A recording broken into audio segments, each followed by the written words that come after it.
ఈరోజు రాజ్యసభ అభ్యర్థుల గురించి ఒక అబద్ధపు పత్రికలో మహిళలకు స్థానం ఇవ్వలేదు అని రాయటం చాలా ఆశ్చర్యకరం వేసింది. ఆ పత్రిక ఓనరు గత 5 సంవత్సరాలుగా 11 మందికి రాజ్యసభ సభ్యులనిచ్చి ఒక్క మహిళకు ఇవ్వనోళ్ళు ఈవేళ ఇటువంటి కామెంట్ చేయటం ఆశ్చర్యకరంగా ఉంది. సొంత తల్లిని చెల్లిని వెన్నుపోటు పొడిచిన వాళ్ళు మహిళల గురించి మాట్లాడటం చాలా వెటకారంగాను ఆశ్చర్యంగానూ ఉంది.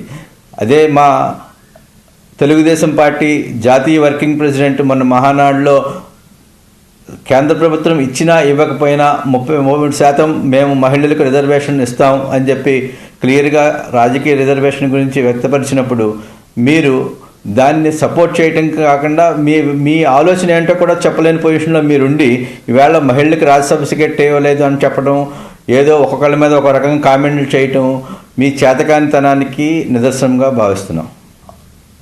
తెలుగుదేశం పార్టీ వర్కింగ్ ప్రెసిడెంట్ మా నాయకుడు లోకేష్ గారు 33% మహిళలకు రిజర్వేషన్ ఇస్తారని మహానాడు సాక్షిగా తెలియజేశారు. దాని మీద మీ పార్టీ యొక్క స్టాండ్ ఏంటో మీరు తెలియజేయలేదు. మీరు మహిళలు మోసం చేద్దామనుకుంటున్నారా, లేక మేము చెప్పిన 33% మీరు సమర్థిస్తున్నారా? మీరు మీ వెర్షన్ తెలియజేయడానికి కూడా మీరు వెనకంజ వేస్తున్నారు. అదేవిధంగా మీరు మహిళల పట్ల మీకు ఏ విధమైన భావం ఉందో, మహిళల పట్ల మీకు ఏ విధమైన గౌరవం ఉందో, మీ తల్లిగారిని ఓడిపోయే వైజాగ్ సీట్లో నుంచోబెట్టినప్పుడు ఆవిడ్ని స్టేజ్ మీద ఏడుస్తా బయటికి వెళ్ళిపోయినప్పుడు పదవిలో తీసినప్పుడు మీ చెల్లిగారిని మోసం చేసినప్పుడు ఇటువంటివన్నీ కూడా నీకు మహిళల మీద ఏ విధమైన గౌరవం ఉందో అనేది తెలుస్తుంది.